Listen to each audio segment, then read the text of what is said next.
السلام علیکم ناظرین. آج ہم آپ کو گورنر سندھ جو تازے ابھی تعینات ہوئے ہیں اور انہوں نے اپنے عہدے کا حلف لیا ہے، کامران خان ٹیسوری. مشہور تو کامران ٹیسوری کے نام سے ہیں اور سیاست میں کافی پرانے جانے جاتے ہیں، خاص طور پہ اور ایسے حلقوں میں کہ جو کہ غیر سیاسی ہوتے ہیں اور پھر اچانک سے سیاسی ہو جاتے ہیں. اس طرح کے حلقوں میں زیادہ پہچانے جاتے ہیں. کامران ٹیسوری جو پہلی مرتبہ مشہور ہوئے وہ 2006 میں اس وقت مشہور ہوئے جس وقت ارباب غلام رحیم سندھ کے وزیر اعلیٰ تھے اور انہوں نے ان کے ساتھ وہ نظر آنا شروع ہوئے. اس سے قبل کامران ٹیسوری ایوب مرچنٹ نامی ایک تاجر کے ساتھ کھیپیے کا کام کرتے تھے. اور کھیپیا آپ سمجھتے ہیں کہ وہ بیرون ملک سے کھیپ کی صورت میں جو چیزیں لایا جاتی تھیں پہلے، اب تو بہت معدوم ہے، کم ہے، بہت مختصر چیزیں رہ گئی. پہلے اس وقت کھیپیے کی بڑی اہمیت ہوتی تھی. تو وہ کھیپیے ہوا کرتے تھے کامران ٹیسوری. پھر اس کے بعد سونے کی تجارت کے ساتھ منسلک رہے، پھر اس کاروبار سے منسلک رہے اور پھر اس کے بعد میمن گوٹ میں انہوں نے ایک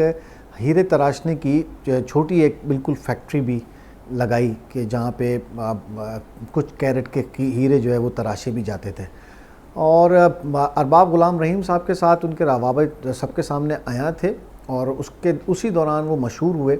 اور اس کے بعد جیسے 2008 میں حکومت آئی پاکستان پیپلز پارٹی کی تو ڈاکٹر ذوالفقار مرزا کو وزیر داخلہ سندھ بنایا گیا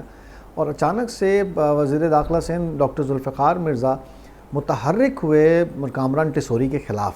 اور اس کی بڑی وجہ یہ تھی کہ ڈاکٹر ارباب غلام رحیم، آپ کو یاد ہوگا کہ وہ بھی اسمبلی میں حلف برداری کے بعد جب پاکستان پیپلز پارٹی کی حکومت بنی 2008 میں بے نظیر بھٹو کی شہادت کے بعد، تو بہت غصہ پایا جاتا تھا ارباب غلام رحیم کے خلاف اور ارباب غلام رحیم کو جوتا بھی مارا گیا سندھ اسمبلی میں.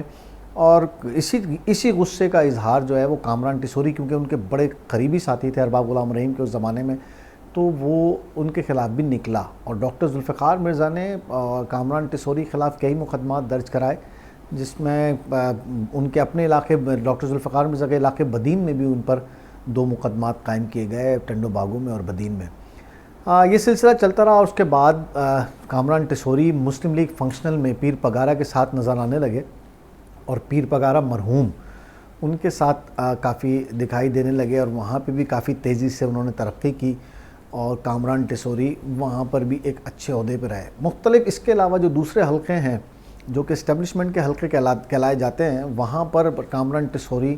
کافی مشہور شخصیت کے حامل ہیں اور زیادہ تر سیاسی حلقوں میں کامران ٹیسوری کو اسٹیبلشمنٹ کے ہی حلقوں کا آدمی گردانا جاتا ہے. صحافتی حلقوں میں بھی کامران ٹیسوری کو یہی سمجھا جاتا ہے کہ ان کا بڑا گہرا تعلق اسٹیبلشمنٹ کے مختلف اداروں میں موجود ہے، جس کی وجہ سے وہ مختلف ایسی جماعتوں میں جہاں اسٹیبلشمنٹ کا اثر و رسوخ ہوتا ہے وہاں وہ اپنا پیر جمانے میں کامیاب ہو جاتے ہیں. یہی وجہ ہے کہ ابھی درمیان میں جس وقت متحدہ قومی موومنٹ میں ٹوٹ پھوٹ کا شکار ہوئی اور بدترین خاص طور پر 22 اگست کے واقعے کے بعد، جو کہ ایک ایسی تقریر تھی بانی ایم کیو ایم کی اور اس کے بعد ایک نجی ٹی وی چینل پر حملے کے بعد جو صورتحال پیدا ہوئی اور 9/0 پر اس کے بعد جو صورتحال ہوئی اور ایم کیو ایم ٹوٹ پھوٹ کا شکار ہوئی، تو کامران ٹیسوری وہاں بھی کافی ایکٹیو نظر آئے. ایک ضمنی انتخاب انہوں نے متحدہ قومی موومنٹ پاکستان کی طرح حلقے سے ایک ضمنی انتخاب MNA کے لیے وہ بھی انہوں نے لڑا کراچی میں. پھر ایک MPA کا انتخاب بھی انہوں نے متحدہ قومی پاکستان. اس کے بعد ڈاکٹر فاروق ستار سے اختلافات کے بعد کامران ٹیسوری بھی تھوڑا سائیڈ لائن ہوئے اور ڈاکٹر فاروق ستار بھی MQM چھوڑ کر الگ ہو گئے اور ایک انہوں نے اپنا نیا گروپ بنا لیا اور ابھی بھی وہ اسی گروپ کے ساتھ فاروق ستار وہ گروپ چلا رہے ہیں. اس کے ساتھ ساتھ کامران ٹیسوری آف لائن رہے کافی دن اور اس کے بعد اب سے 1.5 مہینہ قبل کامران ٹیسوری اچانک نمودار ہوئے جب یہ ڈیبیٹ شروع ہوئی کہ سندھ میں گورنر کون ہوگا اور خوشبخش شجاعت کا نام دیا گیا. خوشبخش شجاعت کا نام جب اپروو نہ ہو سکا تو کامران ٹیسوری دوبارہ سے MQM میں شمولیت انہوں نے اختیار کی اور اختیار کرنے کے 1 ہی مہینے کے بعد بڑی تیزی سے وہ مراحل طے کرتے ہوئے ڈپٹی کنوینر کے عہدے پر پہنچ گئے، جس پر بھی اختلاف ہوئے اور عامر خان MQM خاموشی سے MQM کے اجلاس کو چھوڑ کر دبئی چلے گئے. نہ صرف یہ ہلکے اور پھر آج کچھ 2 دن قبل یہ اعلان سامنے آیا ہے کہ کامران ٹیسوری متحدہ قومی موومنٹ کی جانب سے جو گورنر سندھ کی نشست